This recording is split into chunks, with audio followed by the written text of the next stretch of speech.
라고 지금 말해주고 있어요. 그런 욥이었는데 환란이 왔어요. 항상 이러한 그의 행위를 하나님 앞에 번제를 드리는, 자녀의 죄까지도 생각하면서 번제를 드리는 욥의 삶이었는데 환란이 왔다는 거예요. 욥의 생각이 완전 무너질 수 있잖아요. 뒤집어질 수 있잖아요. 근데 이 욥이 당한 환란의 정도를 보면 욥은 의인이 아니라 굉장한 악인이에요. 얼마나 악한 행위를 했길래 욥이 이런 환란을 당하나 할 정도로 그 강한 환란의 그 결과, 삶의 결과를 보면 이 욥이 삶이 의인의 삶이 아니에요. 욥 자신보다도 지금 욥기를 읽고 있는 우리들 있잖아요.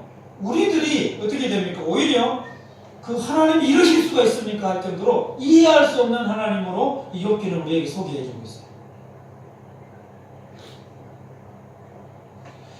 때문에 이런 사실을 알고 어떤 이들은 어떻게 합니까? 하나님은 살아계시지 않네. 하나님은 없네. 하나님께 실망하는 것이죠. 이런 것이죠. 그들의 생각에 왜 하나님은 없네 이렇게 생각을 합니까? 왜 그렇습니까? 의로우신 하나님이 이 세상을 다스리신다면 의로운 삶을 살아가는 자가 잘 돼야 되는 것 아니겠습니까? 라는 것이죠.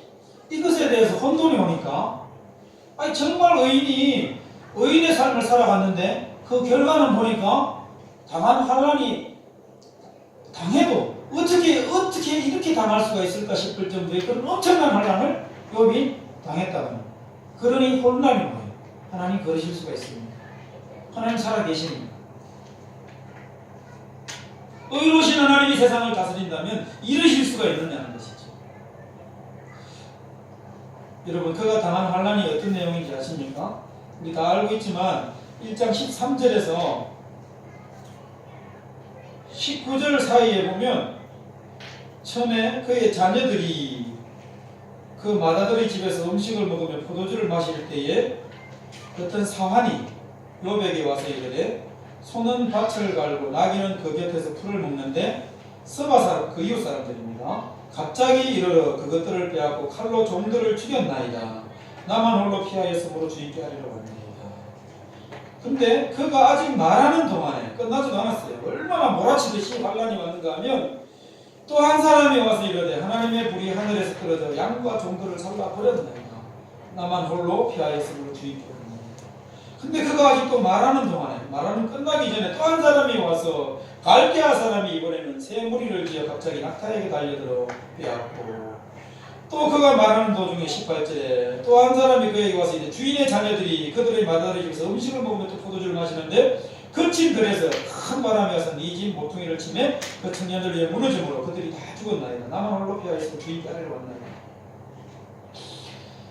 순간적으로 욥에게 환란이 오는데 어떻게 이러실 수가 있나? 하나님이 살아계신다면 또 욥의 삶을 하나님이 보고 아시고 계셨다면 어떻게 이런 환란을 주실 수가 있나? 라고 정말 읽고 있는 우리가 민망할 정도로 하나님이 이러실 수가 있습니까? 할 정도의 그런 모습들이 지금 소개되고 있습니다. 뿐만 아닙니다. 뒤에 가면 욥에게 큰 병이 와요. 얼마나 간지러웠으면 피부병이 왔으면 기관장으로 자기 몸을 막 긁습니다. 그런 병들도 오고요. 그렇게 끓고 앉아있는 모습을 보고 자기 아내가 뭐합니까? 자식들도 없죠. 종들도 떠났죠. 재산도 다 나가갔습니다. 자기 병이 와서 앉아서 기관장으로 끓고 있는데 당신이 믿는 하나님을 저주하고 죽어라. 아내가 이런 이야기도 합니다. 욥은 마음에 상처가 이런 상처가 있을 수가 있을까 싶을 정도의 모든 상처와 그런 아픔과 고통과 환란을 다 경험하게 됩니다. 누가요? 동방의 여인이, 갑부가 하나님을 늘 섬겼던, 하나님 앞에 그 삶이 늘 항상 이루었더라라고 번제를 드리고 제사를 드렸던, 오늘날 말하면 예배를 드렸던 그런 삶인데 그런 환란이 오는 것입니다. 그것을 경험한 것입니다. 때문에 이것을 읽고 있는 우리가 고민을 안 할 수가 없는 것이죠. 뭡니까? 과연 하나님은 살아계신가? 그러면서 하나님은 과연 심는 대로 거두게 하시는 분이신가? 그런 것을 우리가 생각하게 되는 것입니다. 오늘 우리가 읽었던 4장 1절 이하에 이 대만 사람 엘리바스가 대답하여 이르되 나옵니다.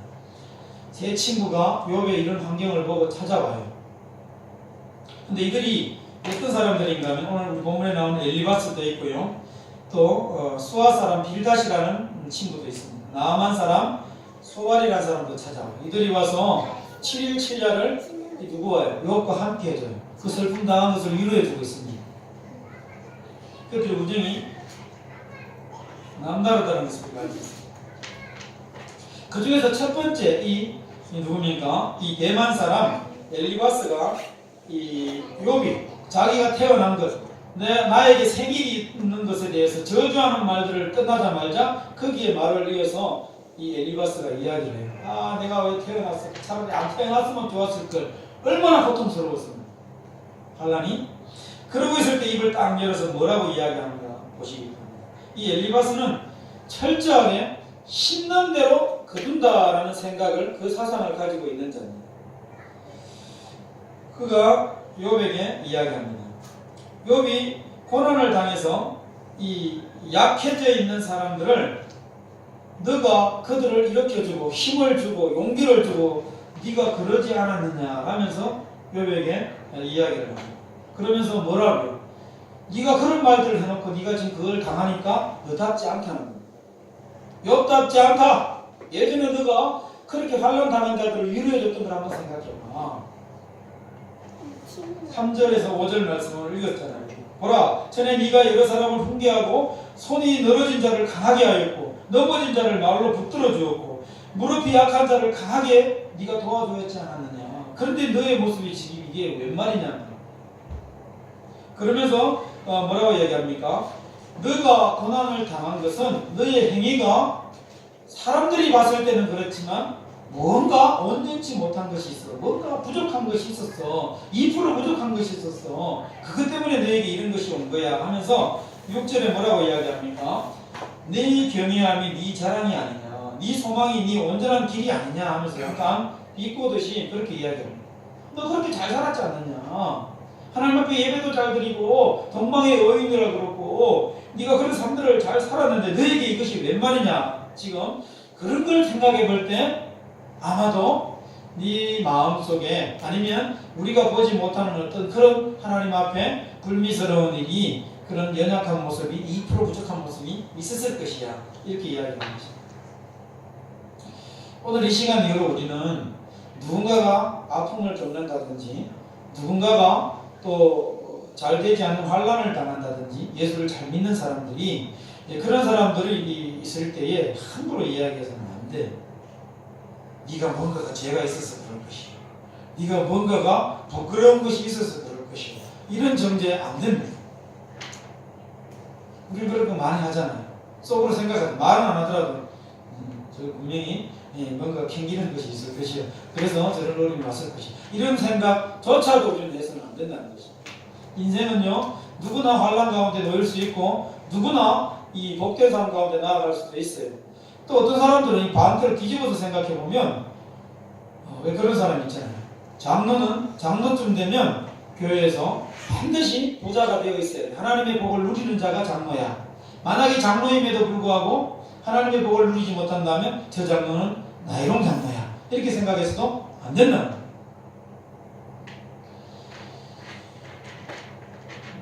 그래서 어쨌든 이 엘리바스가 위로가 되기는커녕 이 심는 대로 거둔다라는 그런 주장을 이렇게 욥에게 해요. 이 욥의 마음이 어떻게 될까요? 뒤집어지는 거죠.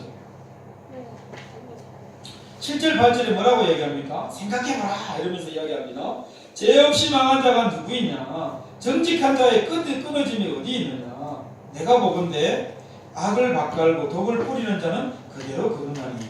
그러니까 이 말이 뭔 말입니까? 너 잘 살아간 것 같지만 그러나 하나님 보시기에 뭔가 부족한 게 있어. 그 말.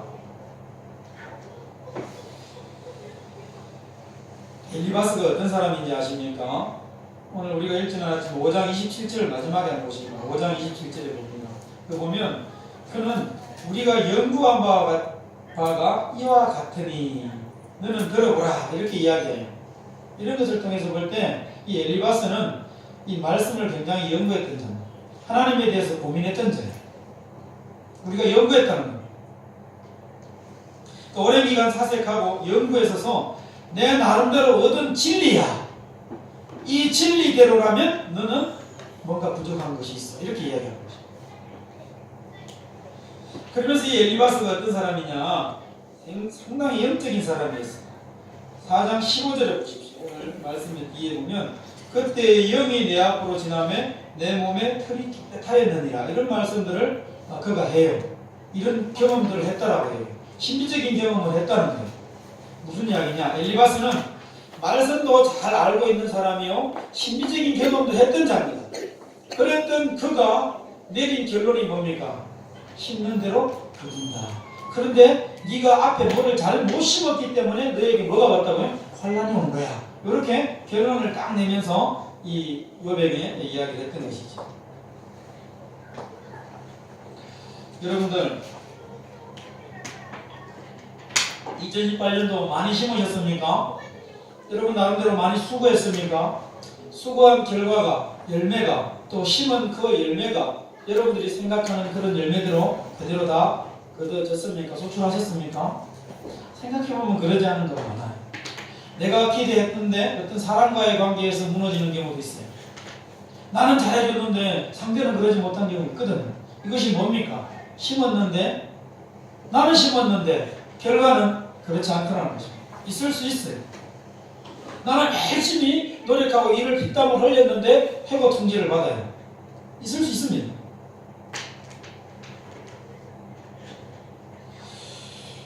그러나 하나님은 우리 인간 세상에 이 원리를 주셨어요.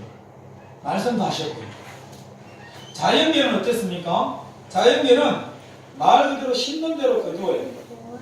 그래서 믿지 않는 사람, 세상 사람들도 콩 심은 데는 뭐가 난다고 알고 있습니까? 콩이 나는 걸로 알고 있어요. 이게 자연계에서 이루어지는 현상이에요. 이거 하나님이 주신 원리예요.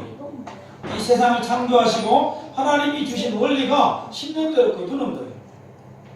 우리 사람 사이에서도, 그런 관계에서도, 이 사회에서도, 인간계에서도, 자연계가 아니라 인간계에서도 이 원리를 하나님이 주셨어요. 예를 들면 정의가 반드시 승리한다. 불의는 어떻게 한다? 반드시 패한다. 진리는 반드시 승리한다. 진리가 아닌 비진리는 반드시 망한다. 이거 하나님 주신 거예요. 이 룰이에요. 이런 룰들이 있어요. 그래서 정의는 반드시 승리한다. 이것도 결국은 어떻게 됩니까? 심는 대로 거둔다라는 이 하나님이 주신 원리를 그대로 반영한 거예요. 나타나는 거예요. 실제로 우리가 정의는 승리해요. 반드시 참된 것을 이기게 되어 있어요. 그래서 하나님께서 세상을 창조하시고 이 세상을 운행하시면서 주신 원리들 가운데 뭐예요? 심는 대로 거둔다라는 이 원리가 그대로 내포되어 있고 이것대로 지금 움직여 가지고 다스려져 가고 있어요. 이걸 우리는 뭐라고 그러는지 아십니까? 하나님이 우리에게 주신 이 원리를 일반 은총이에요. 하나님의 일반 은총. 일반 은총 그러니까 뭔가 특별한 은총이 있을 것 같지요. 이제 그걸 한번 생각해 보시기 바랍니다. 우리가 생각해 보려고 합니다. 그런 이런 일반 은총들은 모든 사람들이 다 어떻게 해요? 알도록 하셨어요. 그래서 세상 사람들도 알아요. 선한 것은 반드시 좋다는 걸 알고 뭡니까? 이 좋은 것을 심으면 콩을 심으면 콩이 나고 나쁜 것을 심으면 나쁜 게 난다. 그거 다 알아요. 그래서 수많은 이 세상 사람들이 인생이라는 수수께끼를 풀 때 이 인과응보, 심는 대로 거둔다라는 것을 가지고 풀려고 해요. 그러다 보니까 불교에서는 대표적으로 어떻게 합니까? 이 세상에서의 삶이 저 세상의 삶을 결정짓는다 생각해요. 그래서 이 땅에서 공덕을 많이 쌓으면 저 세상에서 환생을 하는데 어떻게 한다고요? 사람으로 환생을 하든지 그들이 가장 존경하는 소로 환생을 하든지 좋은 동물로 환생을 해요. 이게 뭡니까? 이 땅에서의 원인이 저 땅에서의 결과가 나타난다고 생각을 하고 있는 거예요. 이 대표적이잖아요. 지성이면 감천이다. 내가 굉장히 많은 그런 정성을 들이면 이 원인으로 말미암아 결과가 어떻게 된다고요? 좋게 나타난다고 생각을 해요. 모든 타 종교가 이 기반을 다 두고 있어요. 이게 사람들의 그 일반적인 가지고 있는 생각이라니까요. 이 엘리바스가 그 생각을 가지고 지금 요백에 이야기한 겁니다. 너가 뭔가가 환란의 결과를 보니까 잘못한 게 있어. 지금 이야기합니다. 근데 성경에서도요, 많은 인물들이 이 내용을 가지고 이야기한다는 거예요. 하나님 주신 일반적인 은총, 심는 대로 거둔다는 것을 이야기를 해요. 대표적인 인물들이 있는데, 요나가 그랬어요. 너 니느웨로 가서 말해라, 선포해. 하나님의 너희들의 제약이 꽉 차서 하나님의 심판이 임한다라고 선포해 라고 이야기할 때 요나가 어떤 반응을 보였는지 압니까? 그들의 행위대로 벌받는 것은 당연한 것 아닙니까? 그냥 내버려 두세요. 그리고 이 사람이 어디로 갔어요? 니느웨로 안 갔어요. 배를 타고 다시스로 가서 옆바로 갔어요. 반대 방향으로 갔어요. 그러다 고기 뱃속에 들어가게 돼서 3일 밤 동안 있다가 3박 3일 동안 있다가 니느웨 땅에 탁 토해냈잖아. 이 성경이 말하고 있습니다. 요나가 그런 생각을 가지고 있어요. 그들은 죄를 지었기 때문에 벌받는 거 당연합니다. 그 말해봐도 그 사람들은 안 듣습니다. 하나님 벌 내리실 거 뻔하잖아요. 근데 나중에 벌을 안 내려요, 하나님께서. 그때 봄나풀 밑에서 막 있다가 깨닫잖아요. 내가 이렇게 된다 이야기하지 않습니까? 하박국이 그래요. 하박국이 어떤 이야기합니까? 오늘 주일학교 찬양도 했는데 뭡니까? 뭐라고 얘기합니까? 왜 불의한 자들이 잘 되는 것입니까? 불의를 했다면 못 돼야 되지요. 세상 사람들 예수님 믿지 않으면 복이 근원 되시는 하나님을 알지 못하는 자들은 반드시 망해야 되죠. 잘 못 돼야 되죠. 어떻게 더 덕세하고 더 잘 되는 것입니까? 잘 먹고 잘 사는 저 모습 보이십니까? 이게 하박국의 이야기예요. 하나님 앞에 질문이었어요. 근데 하나님께서 말씀하시면서 오직 의인은 믿음으로 말미암아 살리라. 그 말씀을 듣고 나서 무화과 나무 잎이 마르고 포도 열매가 없어도 내게 없어도 나는 여호와로 인하여 저를 좋아하리. 그렇게 고백합니다. 그 내용입니다. 성경에 뿐만 아니라 갈라디아서 6장 7절에서 9절 말씀에 사람이 무엇이든지 심는 대로 그대로 거두리라라고 말씀하고 있어요. 성경이 이야기하고 있다니까요. 근데 이게 뭐라고요? 일반 은총. 이 모든 하나님이 창조하신 세계를 하나님이 운영하시는 원리가 그런 원리예요.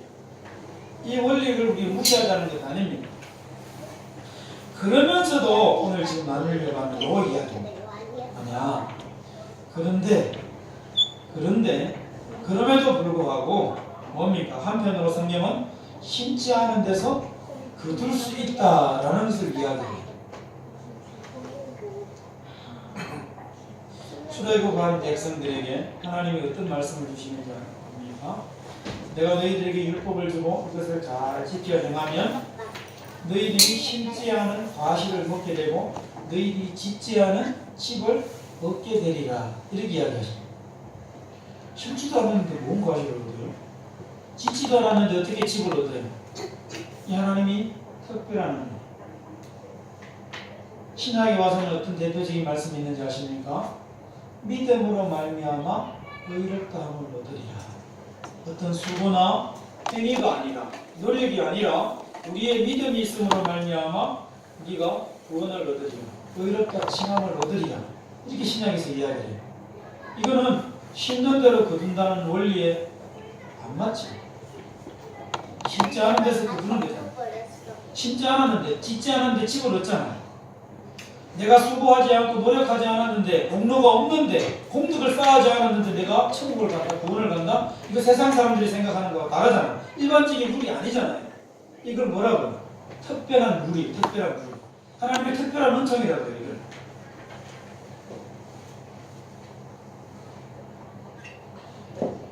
욥의 고난을 통해서 하나님이 정말 말하고 싶은 것이 뭘까? 우리는 욥도 마찬가지입니다. 다 포함됩니다. 심지 않은 데서 심지 않은 것을 거둘 수 있는 존재, 심지 않은 것을 거둘 수 있는 사람들이 바로 그런 존재가 우리들이다라는 것을 욥기서를 통해서 말씀해 주고 있습니다. 그래서 모든 것이 어떻게 하나님으로부터 주어집니다. 하나님으로부터 모든 것이 주어지고 또 하나님은 때문에 우리의 생각 안에 갇혀 있는 분이 아니라는 거예요. 내가 이렇게 했기 때문에 이렇게 해주실 것이다가 아니라 이렇게 못했음에도 불구하고 하나님은 이렇게까지 해주실 수 있는 분이 바로 하나님이시다라는 것을 여기서는 우리에게 이야기를 해주시네. 이야기를 해주고 있어요. 그것 때문에 성경 안에 들어와 있다는 거예요. 욥기서가. 우리가 믿는 하나님은 심는 대로 거두시게 하시는 하나님일 뿐만 아니라 심지 않은 데서도 거두시게 해주시는 분이 바로 우리 하나님이시다 라는 것을 욥기서를 통해서 우리에게 이야기해 주고 있어요. 그러면 때문에 우리가 하나님 앞에 오늘도 나아가서 우리가 회개하잖아요. 잘못했습니다. 용서해 주세요. 그러니까 우리가 하나님 앞에 은혜의 용서를, 용서의 은혜를 구하잖아요. 긍휼의 은혜를 구하잖아요. 하나님 앞에 우리가 은혜를 구할 수 있는 근거가 어디에 있습니까? 예를 들어 신앙에서 그대로 거둔다라는 요 일반적인 은총만 있다면 우리는 하나님 앞에 지금 오늘 나와서 못 구해요. 어떻게 해야 됩니까? 그 죄를 어떻게든지 도말해야 돼요. 부끄러운 모든 것을 어떻게든지 우리가 우리 힘으로 그것을 노력해서 뭘 하든지 뭔 방법을 취하시든지 없어야 하나님 앞에 나올 수 있어요. 근데 우리 하나님 앞에 나와요. 뭐 때문에? 심지 않은 데서도 거두게 하시는 그 하나님의 특별한 은혜가 있기 때문에 우리 모두는 지금 나와서 지금 여기서 부끄러운 몸이지만 부끄러운 생각과 부끄러운 삶을 살았지만 하나님 앞에 예배할 수 있다는 사실입니다. 할렐루야. 이게 은혜입니다. 은혜.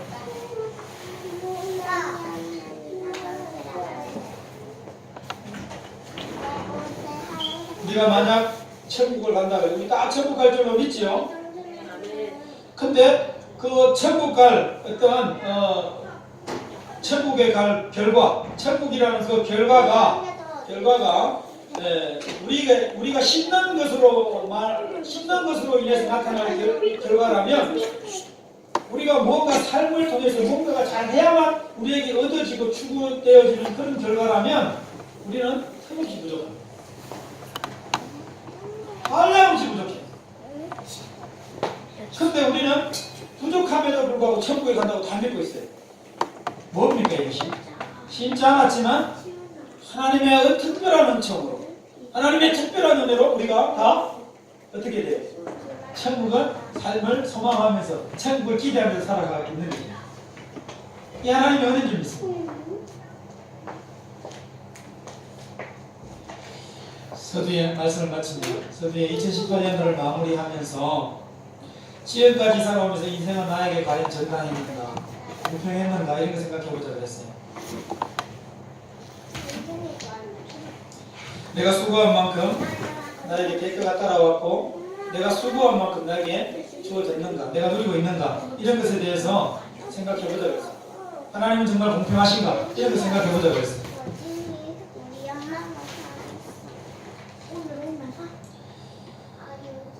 그래서 드리는 말씀입니다. 이제 이틀밖에 남지 않았는데 내가 생각한 대로 내가 기대한 대로 내가 수고한 대로 뭔가가 나에게 채워지지 않고 뭔가 아쉬움이 많이 있고 뭔가가 내가 불만이 있더라도 원망할 만한 그러한 결과가 내게 있더라도 오늘 이 시간 오늘 이 말씀을 듣고 이 말씀을 적용해서 나에게 어떻게 하라고요? 감사하시기 바랍니다. 나는 부족한데 결과적으로 심지 않았음에도 불구하고 누리게 될 천국이 있음을 기억하시고 그런 하나님이 나를 인도하시고 이끌어 가심을 기억하시고 비록 내 원하는 대로 내가 생각하는 대로 내 기대대로 주어지지 않는다 할지라도 그래서 내가 원망하고 불평할 수밖에 없는 그러한 어떤 무언가가 있다 할지라도 이 시간 어떻게 하라고요? 그럼에도 불구하고 하나님 앞에 감사하시라고. 내가 심지 않은 것을 거둘 때도 있다는 거예요. 반드시 심은 것만 거둔다면 내가 심지 않은 것을 거둘 가장 소중한 것을 놓쳐버릴 수 있어요. 그거 나에게 터놓지 내가 그것을 받아 누리기 부족할 수 있어요. 근데 그러지 않잖아요. 너무 억울해하지 마시기 바랍니다. 내 기준으로 내 생각으로 생각했을 때 불공평한 것 내 기준으로 내 생각으로 생각했을 때 판단했을 때 원망할 수밖에 없고 마음 아파할 수밖에 없고 불만을 가질 수밖에 없는 것 너무 마음에 두지 마시기 바랍니다. 그 어떤 경우도 완전하시며 선하시며 은혜 베푸시기를 원하시는 좋으신 하나님이 우리를 어떻게 하고 계십니까? 이끌고 계십니다. 우리를 다스리고 계십니다. 우리를 통치하고 계신다니까요. 이 사실을 기억하고 원망 불평이 아니라 감사함으로 2018년도 이틀 남았지만 잘 마무리하시고 다시 하나님이 주시는 감격과 감사함의 소망을 가지고 어떻게 해요? 쉽지 않은 데서도 그렇게 하시는 그 하나님, 그 하나님을 소망하시면서 천국을 소망하시면서 2019년도를 힘있게 은혜 가운데 준비하시길, 기대하시길 주님의 이름으로 간절히 축원합니다. 이 시간 합심해서 기도하십시오.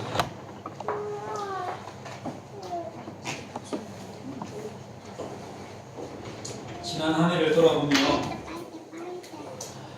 우리가 방금 설교를 말씀을 통해서 나누었는데 원망할 만한 일들, 불평할 만한 일들, 또 사람과의 관계 이런 것들이 참 내 기대대로 되지 않았던 것들이 많았을 것입니다. 오늘 말씀을 의지해서 말씀 때문에 하나님 내가 원망하지 않겠습니다. 불평하지 않겠습니다. 오히려 감사하겠습니다. 내가 쉽지 않았는데 그들 것을 내가 바라보면서 기대하면서 그런 것을 내게 허락해 주신 하나님의 놀라운 은혜와 은총을 내가 받고 누리고 있는 것을 기억하면서 내가 감사하며 하나님 앞에 기도하시기 바랍니다. 그러면서 2019년도를 바라보시고 기대하시면서 나아가는 한 해가 되겠다고 주님 앞에 간절히 잡고 기도합니다. 주여 살아계신 하나님 아버지 감사합니다. 되돌아보면 마음 아픈